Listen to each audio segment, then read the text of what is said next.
বিয়ের আগে এঙ্গেজমেন্ট রিংটা খুলে রাখছিলাম, আমার স্বামী আমাকে যা তা করলো, বললো তুমি কি এই সম্পর্কটা রাখতে চাও না নাকি। সে ডাইরেক্ট বললো তুমি কি এঙ্গেজমেন্টটা ভেঙে দিতে চাও নাকি। আমি তো কথাগুলো শুনে পুরাই হা হয়ে গেছি। সব মেয়ে এঙ্গেজমেন্ট রিং পছন্দ করবে এটা কিন্তু কোনো নিয়মের মধ্যে পড়ে না। তারপরও এঙ্গেজমেন্ট রিং হিসেবে আমি চেষ্টা করে গেছি, কিন্তু চেষ্টা করলেও আমি সেটা করতে পারিনি। আমি সদ্য ইন্টার্ন করা একজন এমবিবিএস ডক্টর, আর ইন্টার্নি শেষ করে একটা প্রাইভেট হসপিটালে বসি। চাকরিটা আমার নতুন, আর যখন তখন আমাকে ওটি অ্যাসিস্টের জন্য ডাক পড়ে, আর বারবার আংটি খুলে ওয়াশ নেওয়া সত্যি খুব কষ্টকর। এই জন্য একদিন ভুল করে আংটিটা খুলে বাসায় ফেলে চলে আসি। বিয়ে তো আরো 6 মাস পরে, আর আংটি খুলে রাখলে কিন্তু এঙ্গেজমেন্ট ভেঙে যায় না। আমার বাসায় এসব নিয়ে কোনো মাথা ব্যথা নেই, থাকবেই বা কেন, এটাতে কোনো লজিকই নাই। তো হঠাৎ একদিন আমার হবু ননদ আর ভাসুরের বউ আমাদের বাসায় আসলেন। এসে আমার হাতে আংটিটা না দেখেও তারা এই বিষয়ে কিছু বললেন না। কিন্তু রাতে শাহেদের ফোন করলে বুঝতে পারলাম যে এই ব্যাপারটা নিয়ে ওদের বাসায় তুলকালাম হয়ে গেছে। তুমি নাকি এঙ্গেজমেন্ট রিংটা খুলে রেখেছো, তুমি কি চাও না আমাদের বিয়েটা হোক? শাহেদের কণ্ঠে উত্তাপ। আমি বললাম আপনি এসব কি বলছেন, আপনি তো নিজেও ডাক্তার, আপনি তো জানেন যে আমি কোন কারণে আংটিটা খুলে রাখতে পারি। আমার সাথে এসব ডাক্তারি ঝেরো না তো, আমি তোমার 8 বছরের সিনিয়র, আর আমার সাথে কোনটাই কি হয় সব কিন্তু আমি জানি।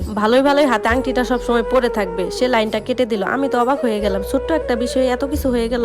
আমার কষ্ট হলেও ওর সব কথাই মেনে চলার চেষ্টা করছি। এই জন্য পরের সপ্তাহে ওর সাথে বসে রেস্টুরেন্টে কফি খাচ্ছিলাম। সে বলতেছে শোনো ইরা, নাচনেওয়ালিদের মতো পায়ে নুপুর পরবা না, আমার পরিবারের কেউ এটা পছন্দ করে না।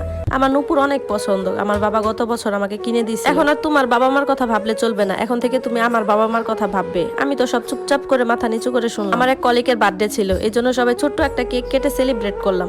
একজন আবার ছবি তুলে সবাইকে ট্যাগ করে দিল। ছবির নিচে আমার ননদ কমেন্টস করলো, শোনো ইরাপু, তোমার বিয়ে কিন্তু ঠিক হয়ে গেছে, আর আমার ফ্যামিলিতে এইসব ঢলাঢলি পছন্দ করে না, এসব তুমি করবে না। আমি তো হতভম্ব হয়ে গেলাম। এই ব্যাপারটা তো সে আমাকে ইনবক্সেও বলতে পারতো, এখন তো সবার সামনে যেতেই আমার লজ্জা লাগবে। এতটা কমন সেন্সহীন মানুষ হয় কিভাবে। বিয়ের আর কিছুদিন বাকি, আমার হবু শাশুড়ি আমাকে ফোন দিচ্ছে, শোনো বিয়ের তো আর বেশি দিন নাই, তুমি তোমার ব্লাউজের মাপটা দিয়ে দিও, আমি কালকে আমার ছোট মেয়েকে পাঠিয়ে দিব। রাতে যখন শাহেদ ফোন দিল তখন বললাম মা ফোন দিয়েছিল, আর বাকি যা যা কথা বলছে সবই বললাম। তখন সে বলতেছে হ্যাঁ তো সমস্যা কোথায়। না না, আসলে তো সমস্যা না, আমি আসলে বলতে চাচ্ছিলাম যে বিয়েতে আমি শাড়ি না লেহেঙ্গা পরতে চাই, এটা আমার অনেক দিনের ইচ্ছা। শোনো তুমি কিন্তু বলিউডের নায়িকা না।